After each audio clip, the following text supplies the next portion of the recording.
Je vous invite à vous associer à moi pour louer le Seigneur avec le psaume 100.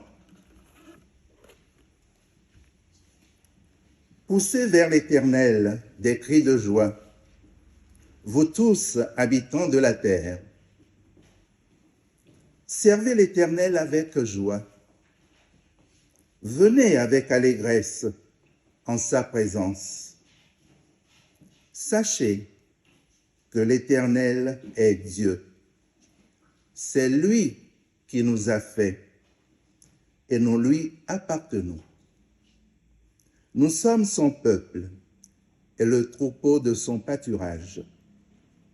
Entrez dans ses portes avec des louanges, dans ses parvis avec des cantiques. Célébrez-le, bénissez son nom. Car l'Éternel est bon, sa bonté dure toujours et sa fidélité de génération en génération. Amen.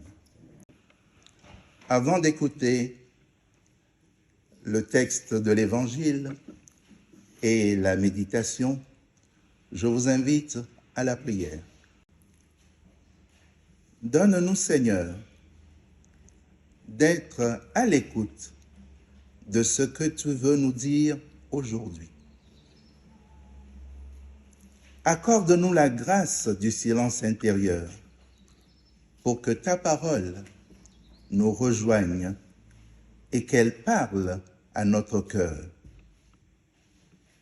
Que par ton esprit, le passage de l'Écriture que nous allons écouter devienne bonne nouvelle pour nos vies. Amen. Alors, nous allons écouter un passage de l'Évangile selon Matthieu. Ça fait partie des textes du jour aujourd'hui. Matthieu 9, verset 36, jusqu'au chapitre 10, verset 1. Je laisse la place à Agnès.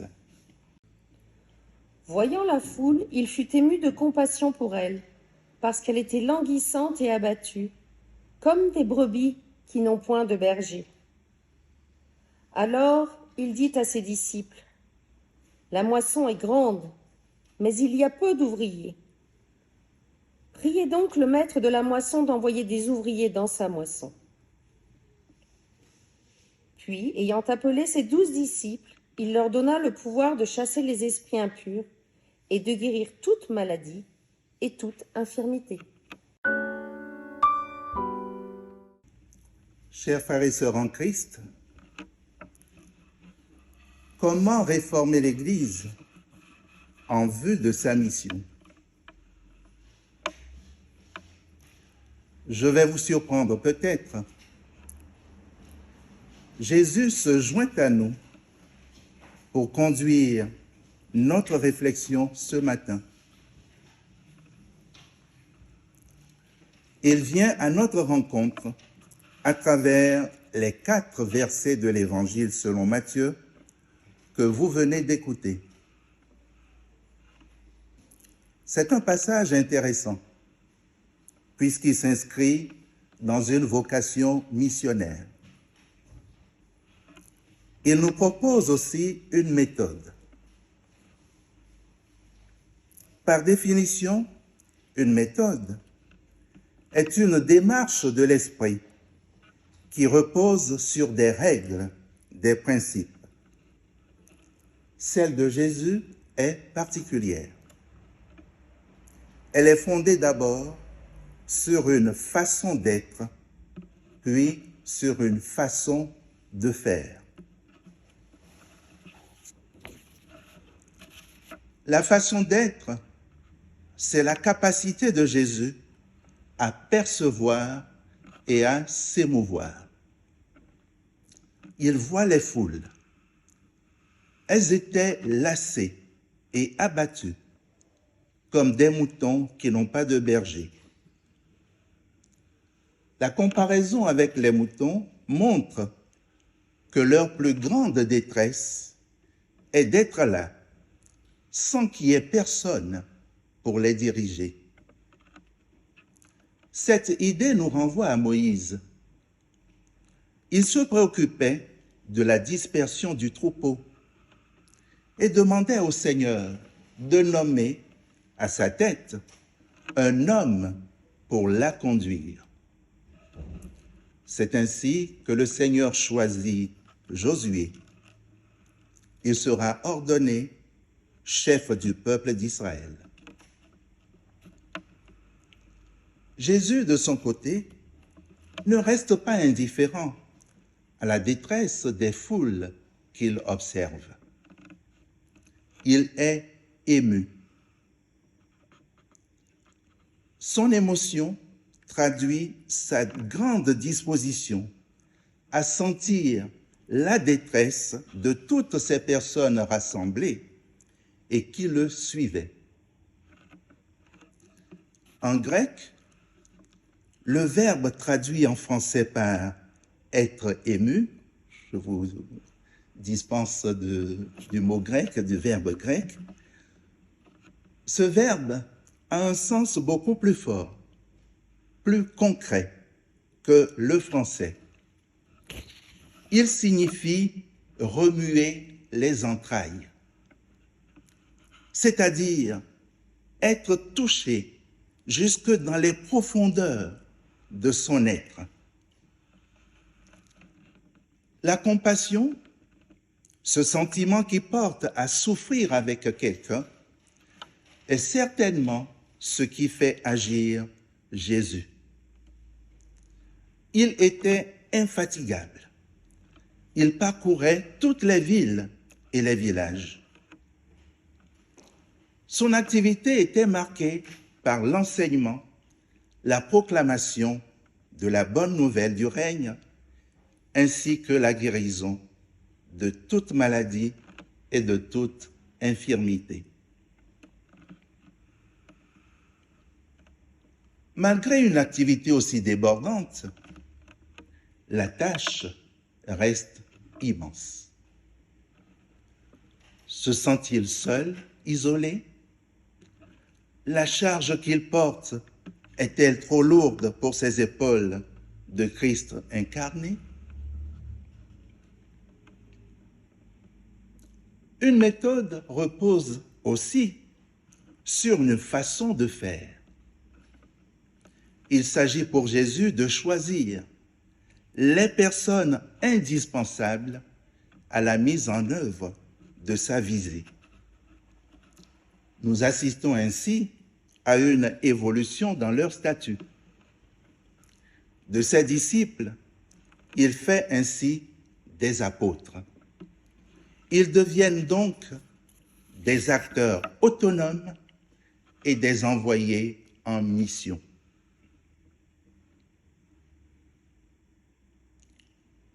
Jésus n'ignore pas la responsabilité qui est la leur.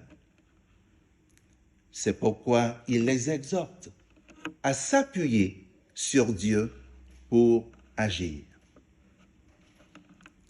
Priez donc le maître de la moisson d'envoyer des ouvriers dans sa moisson, leur dit-il. Je trouve intéressante cette relation entre prière et envoi d'ouvriers. Elle traduit l'action de Dieu dans l'histoire, dans notre histoire. Jésus rend concrète cette relation en donnant à ses 12 disciples l'autorité pour chasser les esprits impurs et guérir toute maladie et toute infirmité. Cette autorité qu'il a lui-même reçue du Père correspond à la transmission d'une richesse spirituelle. Elle sera confrontée à des obstacles, comme le refus ou l'indifférence des êtres humains. Chers amis, à travers sa démarche, Jésus trace devant nous un chemin. Il lui arrive d'aller à l'écart des foules pour s'isoler. Mais ce n'est jamais par manque de courage moral, ni par mépris. Il s'isole pour mieux les rejoindre et les servir. Tel est aussi le sens de notre rencontre ce matin. Nous nous sommes isolés pour réfléchir au sens de notre mission. Nous avons compris que l'Église ne doit pas être une institution figée dans le marbre. Elle est appelée à trouver ou à retrouver cette belle image de pierre vivante au cœur de la cité. Des pierres vivantes qui s'émeuvent aux joies et aux détresses du monde. Des pierres vivantes qui ouvrent leur cœur pour accueillir les autres dans leur diversité et leur complexité. Il s'agit pour nous, chers frères et sœurs en Christ, de rendre Dieu audible et visible par-delà les murs de nos temples.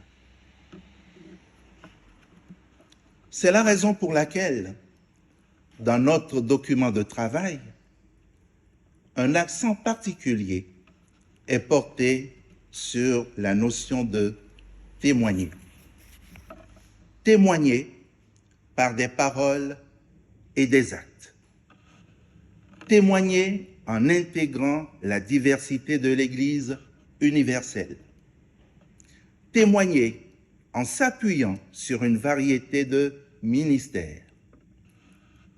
Témoigner grâce à la formation continue de tous. Chers amis, notre Église se trouve à un tournant de son histoire. C'est un moment privilégié, exaltant, auquel nous sommes conviés. Il nous engage, et vous serez d'accord avec moi, nous ne pouvons pas porter tout seuls ces préoccupations si nous ne les enracinons pas dans la prière. La prière, c'est-à-dire la véritable source de notre action. Il s'agit de nous mettre à l'écoute de Dieu et de nous laisser porter par son esprit. C'est à cela que je vous invite maintenant.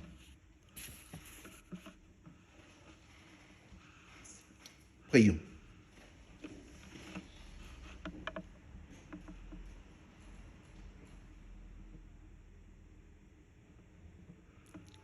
Seigneur, en envoyant tes disciples en mission, tu leur as dit, priez le maître de la moisson d'envoyer des ouvriers dans sa moisson. Nous sommes engagés sur le même chemin. Nous voulons plus que jamais répondre aux préoccupations du monde dans lequel nous vivons, en restant fidèles à l'Évangile. Mais nous savons que nous ne pouvons le faire seuls, sans ton concours. C'est pourquoi nous nous tournons vers toi pour demander ton esprit d'amour et de sagesse. Donne-nous du souffle, de l'élan, pour apporter un esprit nouveau qui dynamise nos réalités existantes en vue du témoignage. Que ta lumière nous éclaire, qu'elle conduise nos réflexions et nos décisions. À toi seul soit la gloire. Amen.